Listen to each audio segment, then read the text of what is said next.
Good afternoon, people. It's Jacob on the one up top. I hope you're having a blessed bank holiday weekend. I know I am. I've just come back from having a kick around with my kids. I've had a long-term injury, so I thought I'd test out my left foot, and it's looking all right. So yeah, I've had this nice weather out there, even though it's all but 15 degrees and everyone's gas, but we move. I'm here to talk about the upcoming game, which is kicking off in the next 10 minutes. Tottenham, the Dross, against Brighton. I've just got back in and seen the lineups. We've got the same lineup as we had against Everton. If I'm honest, any lineup that we put out, I'm never thinking of a lineup that will give me confidence. I'll probably think of formations that will give me a bit of belief, but then even with that, it's like if we go to a back four with the defenders we've got, it's probably the case of we concede more, but we probably score more. So I have nothing exciting to say about Tottenham at the minute. The side pretty much picks itself. You've got Pedro Porro and Perisic, fullbacks, Longley, Romero and Dyer, Højbjerg, Skip, Kulusevski, Son and Kane.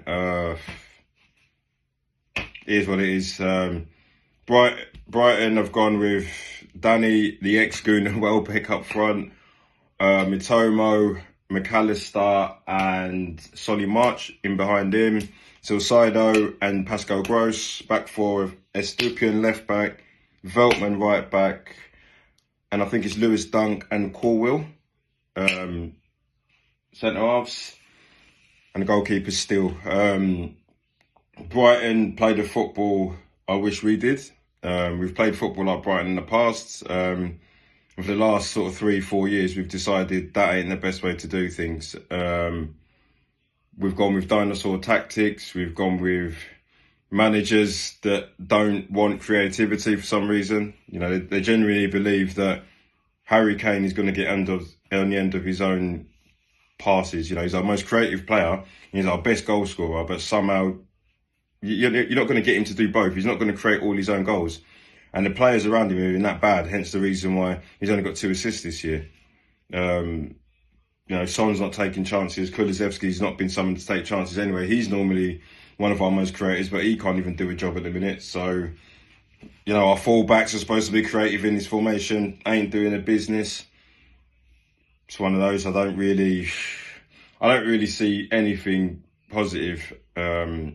And it's not me being a negative Nelly, me being a realist. I genuinely believe we're going to get played off the park today. The only thing I can say, if there's anything, what everyone wants me to say anything positive, is that if we're going to play this apparent counter-attacking football that we play, sides like Brighton are perfect, But again, if we're just going to sit in there and let Brighton have the ball all the time, they'll just pick you off and keep scoring. So I generally don't believe we're a counter-attacking side anymore, because to be a counter-attacking side, when we had Son, Kulusevski and Kane all on song at the same time.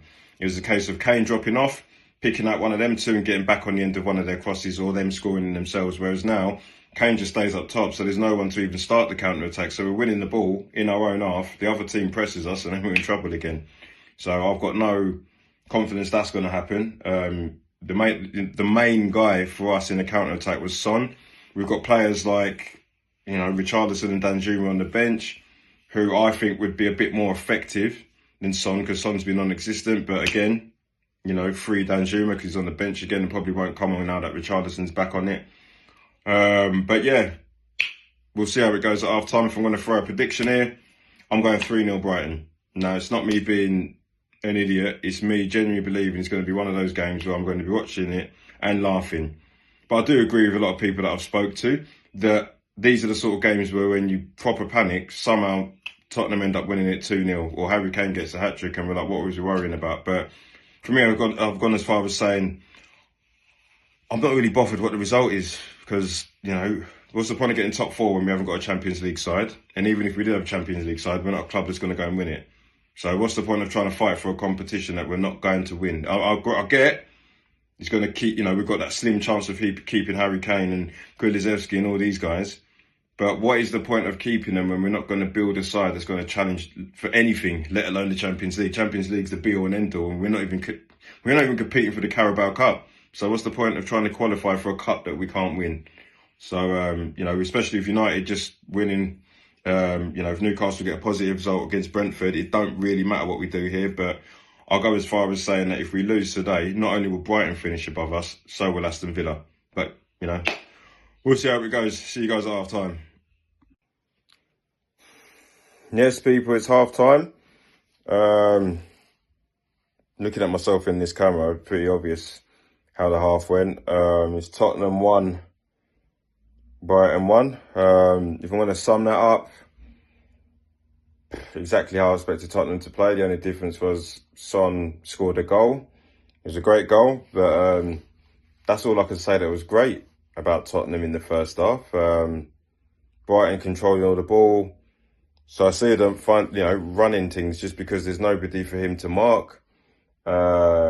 Kulusevski about 3 or 4 times couldn't even control the ball, shanking it all over the place. You know, when Brighton turn it up a notch, our defenders all over the place can't handle it. It's just, you know, I just don't see the point, man. I've got a comment for the sake of the video, but if I'm honest, if I wasn't doing all this video malarkey, I'd just be asleep right now because it's a more productive 45 minutes than watching that. 45 minutes, I'm knackered at the minute, so I'd rather have slept. You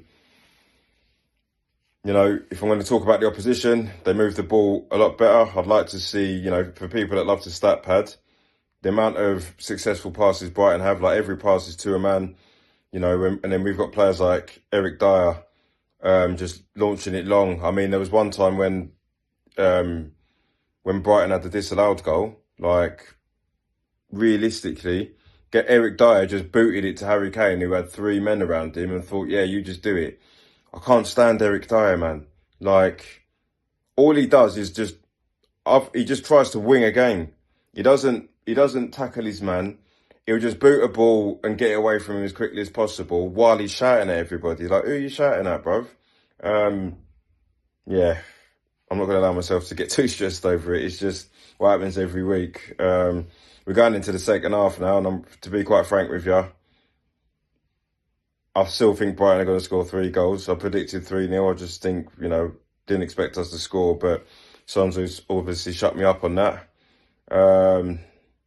Yeah, we haven't really got any. We've got one player on the bench. So I think that might make a difference, but he won't get brought on because it'll be Richarlison. You know, is Papasar going to make a difference? No. As far as I'm concerned, I won't be surprised if Davinson Sanchez comes on and gets brought on from Stellini because one of our defenders has got a booking. So, not much else I can say. I'll see you lot full time. Yes, people, it's Jacob on the one up top. It's full time. Somehow, Tottenham have come out of that and won 2-1. I'm sure you can tell by my mannerisms, it hasn't really bothered me too tough. You always want the win, but is the win going to make a difference to anything that I want as a Spurs fan? Not really. Is it going to paper over the cracks over what's actually going on at our club?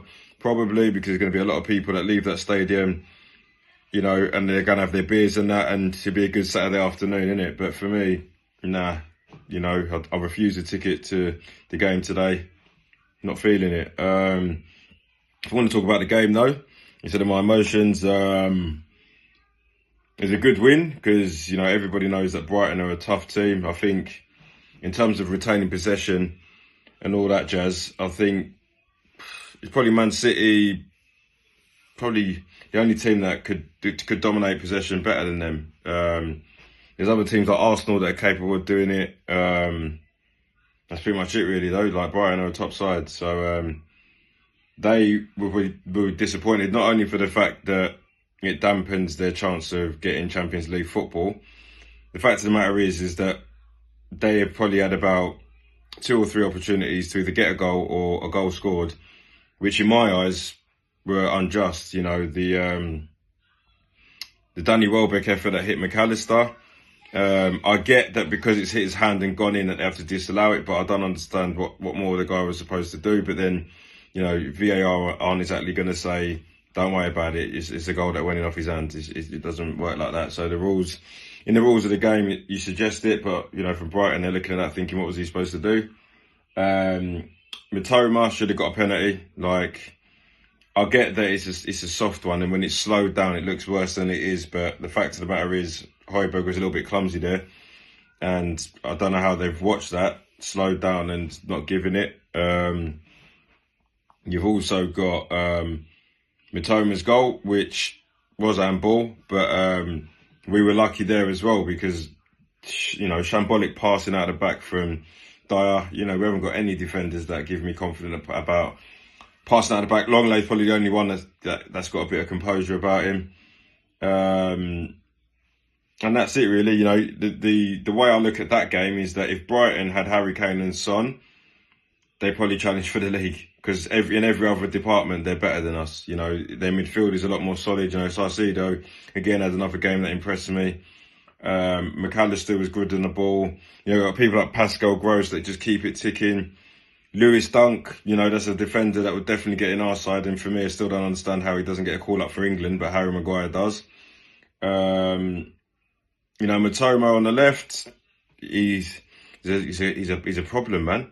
Do you know what I mean? Like, Pedro Porro didn't do too badly against him today, but, you know, he didn't do great either. But yeah, it's one of those wins that wherever you're going for, whether you're going for a title, Champions League, or, you know, trying to get out of relegation, you just take the win and move on. But that doesn't help going forward, that performance. You know, I don't look at that performance and think, okay, with the fixtures that we've got coming up, I want to feel good about it. You know, we've got Bournemouth coming up at home, which, you know, correct me if I'm wrong, I think they've just beaten Leicester away, which is a tricky one.